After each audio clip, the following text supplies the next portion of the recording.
Hi, everyone. As we begin today, I'm very aware, I'm sure many of you are, of just so much suffering that's going on and feeling so grateful for all the hospital workers and staff, and everyone around the country who's doing so much to help us stay well.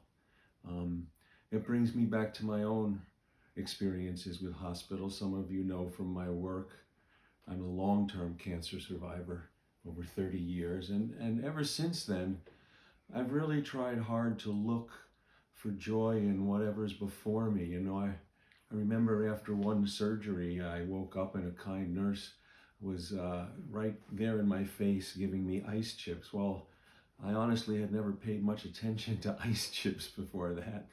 And all of a sudden, they were quite beautiful and quite amazing. So it brings to mind and heart that, during times like these, we have this choice to practice whether we over focus on what we don't have or stay in greater relationship with what we do have. So, in support of that, I'd like to share a piece from the Book of Awakening today called Being Easily Pleased. It's January 20th in the Book of Awakening. So many of us have been trained to think that being particular about what we want is indicative of good taste, and that not being satisfied unless our preferences are met is a sign of worldliness and sophistication.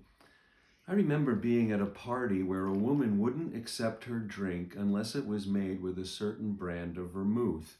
She was in fact indignant about it. Or I remember going to a dinner with a colleague who had to have his steak prepared in a complex and special way, as if this particular need to be different was his special public signature.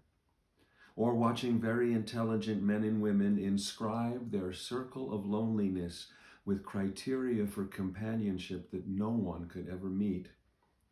I used to maintain such a standard of excellence around the sort of art I was striving for or that I would find acceptable.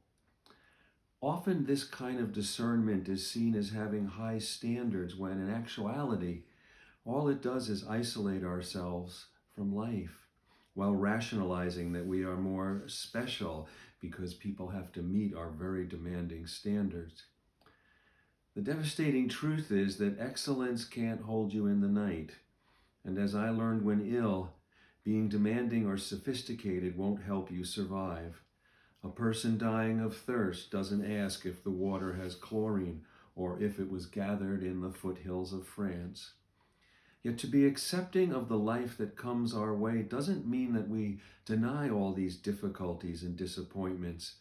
Rather, it means that joy can be found even in hardship, not by demanding that we be treated special at every turn, but through accepting the demand of the sacred that we treat everything that comes our way as special.